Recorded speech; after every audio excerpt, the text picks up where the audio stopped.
बात अब दिल्ली की करते हैं, प्रदूषण की करते हैं। दिल्ली एनसीआर के लोग प्रदूषण की जबरदस्त मार झेल रहे हैं। सुबह से ही स्मॉग की चादर आसमान में नजर आने लगती है, लोग बीमार हो रहे हैं। सरकार भी इस पर लगाम लगाने में जुटी हुई है और अब नई रिपोर्ट ने भी दिल्ली एनसीआर को पॉल्यूशन कैपिटल माना है। इतना ही नहीं, देश के 10 प्रदूषित शहरों में सभी शहर दिल्ली एनसीआर में ही रहे और इन 10 में से दिल्ली को छोड़ बाकी 9 शहरों में 2024 के नवंबर की तुलना में प्रदूषण और बढ़ा है। नवंबर में गाजियाबाद देश का सबसे प्रदूषित शहर रहा, जबकि दिल्ली चौथे नंबर पर रही। और देखिए, आज भी दिल्ली का औसत प्रदूषण 350 से ज्यादा रहा है। दिल्ली के बाकी इलाकों का क्या हाल है वो भी आपको बता देते हैं फटाफट से।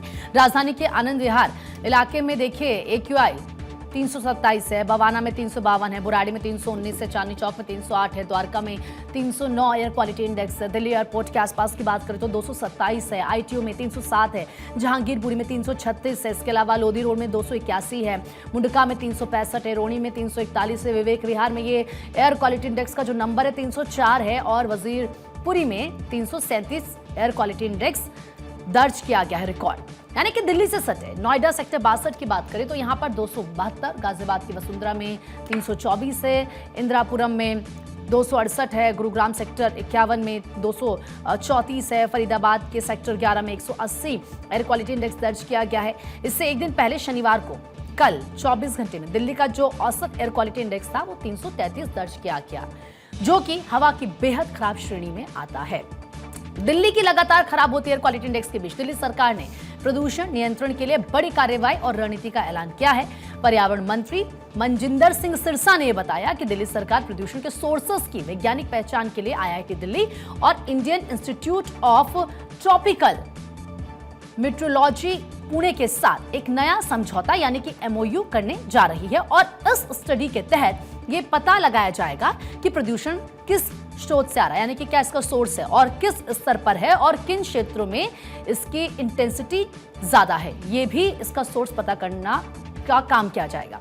सिरसा ने यह बताया कि पहले की सरकारें सिर्फ 13 प्रदूषण हॉटस्पॉट पर काम करती थी, जबकि दिल्ली पुलिस ने अब 62 बड़े प्रदूषण हब चिन्हित कर लिए और इन क्षेत्रों में वाहनों की भारी आवाजाही और धूल प्रदूषण सबसे प्रमुख कारण पाए गए हैं। जब जांच की गई सोर्सेस का पता लगाने के लिए दिल्ली प्रदूषण नियंत्रण समिति यानी कि DPCC अब 100 सर्वेयर नियुक्ति करेगी, जो कि 1 साल तक सड़क, गड्ढों, धूल नियंत्रण और सफाई व्यवस्था का घर घर सर्वे करेंगे। ये जाएंगे और देखेंगे कि भाई यहाँ पर क्या इनको लेकर सिचुएशन है।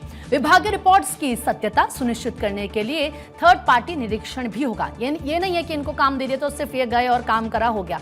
बाकायदा एक थर्ड पार्टी होगी जो जाएगी कि भाई इन्होंने जो काम किया है, यानी कि मॉनिटरिंग इसकी की जाएगी कि सही भी है या फिर ऐसी नंबर्स रख रहे हैं सामने पर।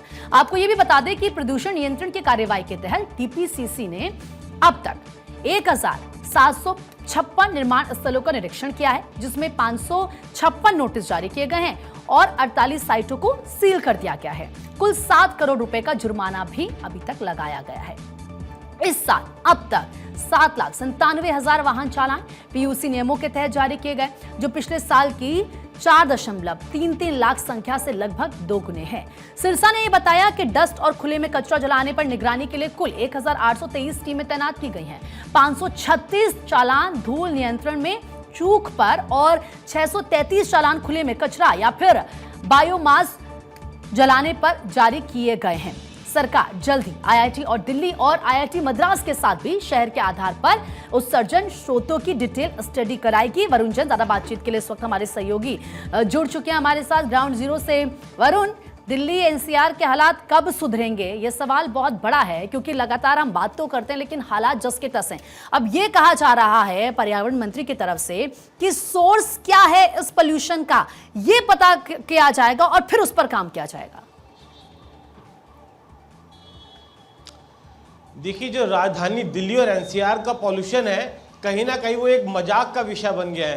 पहले तो मैं एक बारी तस्वीरें जरूर दिखा दूं। एयरपोर्ट के पास ही मौजूद हूं और जैसा कि आपने खुद बताया कि एवरेज AQI 350 के आसपास है, तो उसी वजह से एक धुंधली चादर आसमान में बनी हुई है। अब आप अंदाज़ा लगाइए कि पिछले 3, 4, 5 साल से राजधानी दिल्ली में पॉल्यूशन के यही हालात हैं। अक्टूबर नवंबर तक आते आते बेहद खतरनाक स्तर पर जो हवा है जहरीली हो जाती है, वातावरण जहरीला हो जाता है। और सोचिए पिछले 5-6 साल से कोई भी सरकारें अगर यही पता नहीं लगा पाई कि प्रदूषण के पीछे की असली वजह क्या है, तो कितना बड़ा जनता की सेहत के साथ खिलवाड़ हो रहा है और मजाक हो रहा है। अभी फिलहाल में कृत्रिम बारिश का एक्सपेरिमेंट भी हो चुका है, पानी का छिड़काव तो होता ही है और जगह जगह चालान काटे जा रहे हैं। कुछ साइट जहाँ पे कंस्ट्रक्शन हो रही थी उनको भी सील किया जा रहा है, करोड़ों रुपए वसूली भी हुई है इससे लेकिन उसका आम जनता को कोई फायदा नहीं मिला। तो ऐसे में सवाल ये भी खड़ा होता है कि जो इतना पैसा प्रदूषण नियंत्रण को लेकर खर्चा कर रही है सरकार, अगर उसे सोर्स ही नहीं पता है तो ये खर्चा क्यों कर रही है?